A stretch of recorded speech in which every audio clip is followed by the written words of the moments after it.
Always consult your doctor before engaging in strenuous activity. What is up, guys? This is Karas, and yeah, today we're going to talk a little bit about a different game than Hearthstone. It's been called Overwatch, and I've got my hands on the beta 2 weeks ago, I think when it started. Got very lucky there, and I didn't really get to make much content about it because I've basically been playing the game for, well, 24/7 for the last 2 weeks. But now I thought, well, let's get some videos going, shall we? So, the first video about the game, anyway, it's going to be about my favorite hero up to now. It's Mercy, as you have seen in the intro and in the gameplay footage that is being run in the background. And yeah, I basically recorded some footage of her, which I am seeing while commentating on the video right now, as it is incredibly hard to be actually talking while playing the game. It is a huge mess, and that's not negative. I'm gonna be talking more about the game anyway later, but it's basically a clusterfuck, you know? And that's a very positive thing for me, because there's a lot of things going on, but as about talking about it, it's very, very hard to do so. And I think it's also hard to do talking about this, well, the gameplay footage in the background, but I'm gonna do my best, I think. So, this video is gonna be about basically how to play Mercy a little bit. I'm not perfect at her, but I think I'm basically a good player. I think I'm basically a good Mercy player. But it's also going to be about how to play as a team when you have a Mercy on your team, and I think that's even more important than how to play Mercy. Because if you guys have a team with voice and TeamSpeak and all that, a pre-made team, at some point you want to know how to play as a team so that your Mercy has an easy job healing you and all that. So I've chosen like 2 games actually, that kind of both show off how Mercy should be played and how the team should be playing with Mercy.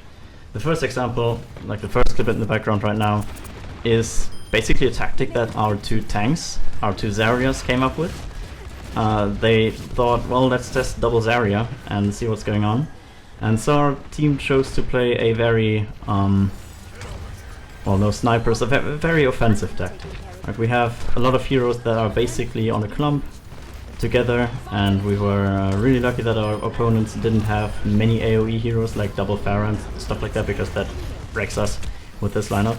But this is really good for Mercy, because you have like many people clumped on, well, basically 1 point, and as you see there, you can fly to like a injured person and just heal her up, and that's really cool.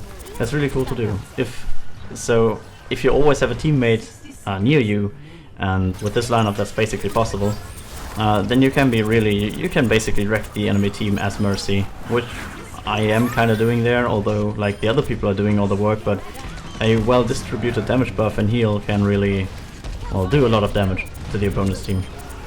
So that's one lineup that Mercy was really good at. I think Lucio would have been also equally good at it, but it worked really well for us. And we were lucky that we didn't get countered there, because we didn't change heroes once in the game. We basically completely destroyed them with this lineup. As you see, the payload is not moving anywhere. And that is a pretty cool game that I just wanted to show you, just because it shows off the strength of Mercy.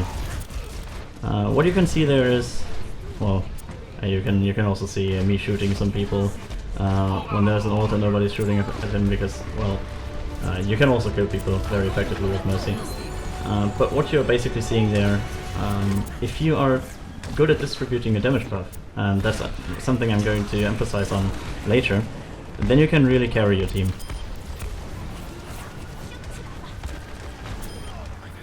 Let's watch this to an end, because it's finished in like a second. That was a pretty good game for a Mercy, I think.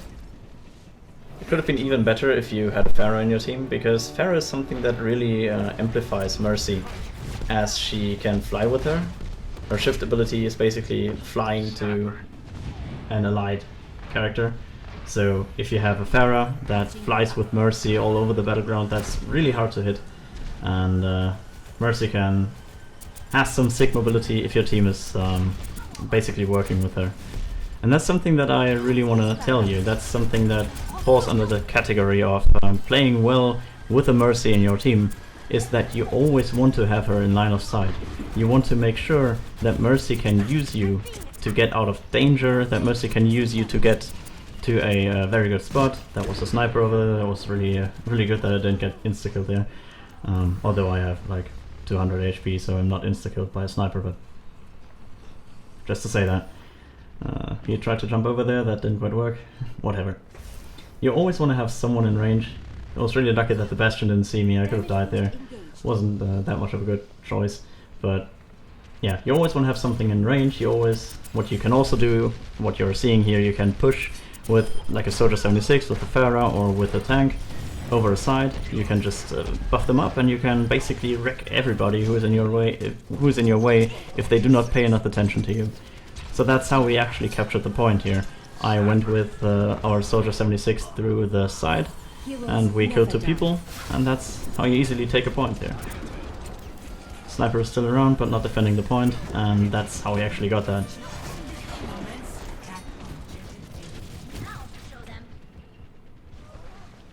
So, yeah, what you can, well, that's basically showing off the shift ability. As soon as you see the shift sign on a character, which this is not gonna doing, this is not gonna be doing it. It's kind of iffy because you always have to have them in line of sight. It's I think it's actually also a little bit buggy, but we'll see how that actually gets fixed. But if you can do that, you're very mobile. Look at that. Look at the Pharah flying over there. Now you can use her as a bumper to actually get into the room. That's pretty cool. That's nice to have. Now something's happening that shouldn't happen if you have a pre-made group with voice. Somebody should have well told people that there is a Bastion on the stairs. I didn't know. I just ran into him. That wasn't a really good thing. Here again, I am just pushing with our D.Va over the right side to the point. And that's, I'm gonna spoiler you a little bit, but that's gonna work really well. It's gonna be working really well, because the team doesn't really, the enemy team also doesn't have voice, so they don't really know that they are going to get destroyed by a D.Va and a Mercy on this side. So I'm basically doing here, I've defended our D.Va, that's a Bastion there, so you should, like a Bastion ult, you should always get out of line of sight. I got back up there to, well, basically play with the fact that Bastion is not going to see me over there, so I can get some free damage into it. So there's 2 people dead. We almost have the point, so I'm going to use my ult here to just fast capture the point.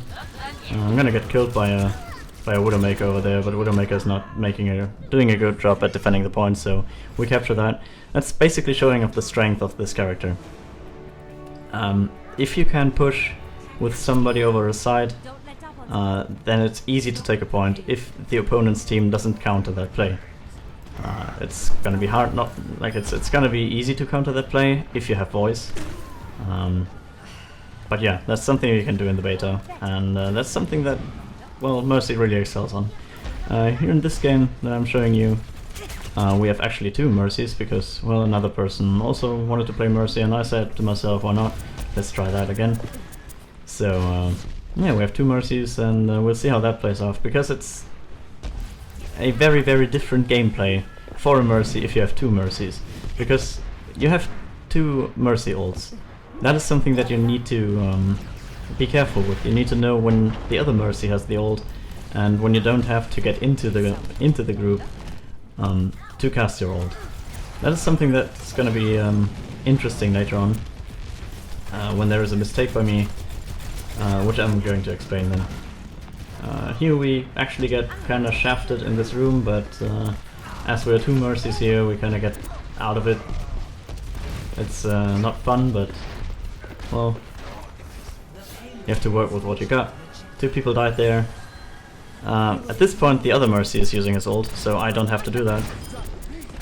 I have my ult still, but I'm not going to use it later, which is going to suck. Here I'm trying to get up to our Widowmaker, but he's not in line of sight. Now I'm trying to make him, well, I'm trying to let him know that I want to get up there, which I think should be a universal thing to do if you want to get to something, if it's calm. Thank you. So after emoting for 3 times, it kind of worked. Just to show you, there's buffing a Widowmaker or a Bastion or a Soldier 76 in that matter is really good, because as you've seen here, Widowmaker has killed 3 guys, 3 members of the opposing teams, and then actually 4. That actually stopped a lot of the aggression. I should have used my ultimate there, because I've seen that a lot of people of us are dead, but I thought, well, maybe I can stay up here, maybe the other Mercy has his ult, completely ignoring that he's dead too. So what I should have done here, I should have just ran in and ulted, and everything would have been Gucci. Now they got to push the payload a little bit more, and well, that actually is going to prolong the game quite a lot. It's a pretty calm situation there. There's a sniper over there. I got lucky to not being hit. Here I'm basically using my ult just to res our sniper, just so that I use it. Because at some point you have to use your ult, right? Especially with double Mercy, and I think the other Mercy has his ult again. So yeah.